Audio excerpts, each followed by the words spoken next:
बताया जा रहा था कि एथेनॉल का यूज़ करके हम पेट्रोल के दाम कम कर देंगे, चाहे वो E10 हो, E20 हो, और बाद में जब E80 की बात चल रही थी। लेकिन E20 के बाद ही काफ़ी विरोध होने लगे, गाड़ियों के माइलेज कम हो गए, गाड़ियों का मेंटेनेंस ज़्यादा आने लगा, एवरेज कम हो गए और उस पे पेट्रोल के रेट भी कम नहीं हुए। पहले बोला जा रहा था कि पेट्रोल में जब हम एथेनॉल की ब्लेंडिंग करेंगे तो उसके रेट काफ़ी कम हो जाएंगे, काफ़ी सस्ता मिलेगा हमें, पर ऐसा नहीं हुआ। पेट्रोल भी सस्ता नहीं हुआ और उसका दूसरा पार्ट हमें देखने को मिल रहा है कि एथेनॉल का जब गन्ने की खपत एथेनॉल बनाने में यूज़ होने लगी तो चीनी महंगी हो गई।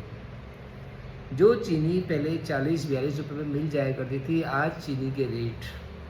64-65 रुपये हो गए हैं और आने वाले समय में इसके रेट बढ़ के और ज़्यादा हो सकते हैं।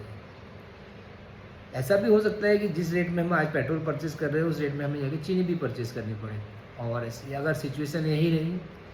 तो पहले हमारा देश चीनी को बाहर भेजा करता था, विदेशों में सप्लाई किए करते थे हम लोग। और अगर ऐसा चलता रहा और चीनी का प्रोडक्शन अगर इंडिया में कम हुआ तो हमें चीनी बाहर से भी मंगानी पड़ सकती है। तो जिस तरह हम बात कर रहे थे कि पेट्रोल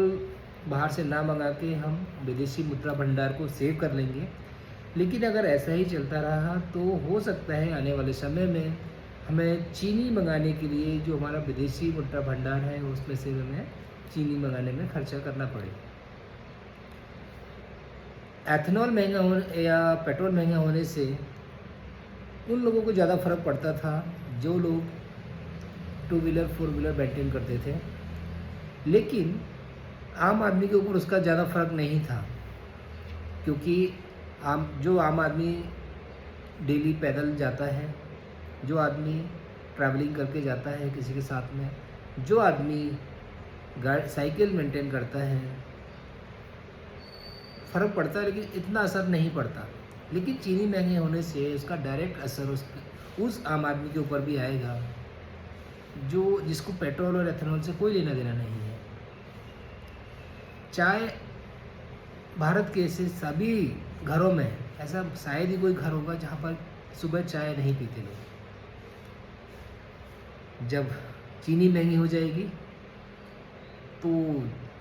जाहिर सी बात है उसका असर आम आदमी के ऊपर भी पड़ने वाला है, उसकी पॉकेट पे भी पड़ने वाला है। जो चीनी वो पहले 40 रुपये में लेके आता था, आज वो 65 रुपये में लेके आएगा और आने वाले समय में अगर उसका रेट और बढ़ जाता है तो उसकी पॉकेट पे भी उतना ही असर डलेगा। एक पॉजिटिव अगर इसका फैक्टर देखें तो ये हो सकता है कि जिन लोगों को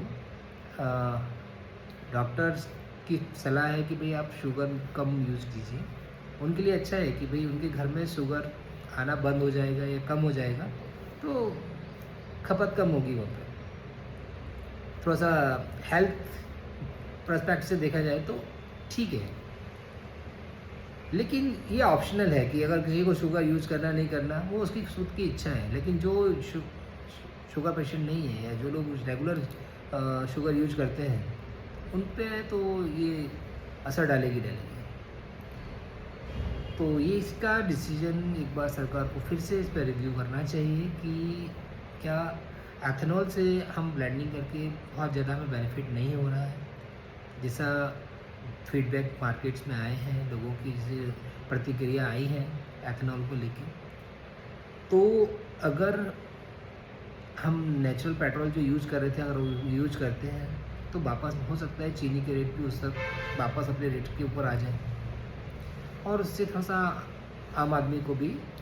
राहत मिलेगी। या सरकार को दूसरा ऑप्शन पे ध्यान देना चाहिए जहाँ पे कि आम आदमी के ऊपर बोझ ना पड़े उस चीज़ का, ऐसी कोई पॉलिसी, ऐसा कोई सिस्टम, ऐसा कोई हम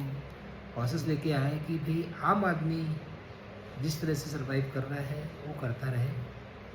क्योंकि अर्निंग्स उतनी नहीं बढ़ती हैं जितनी कि खर्चे बढ़ जाते हैं।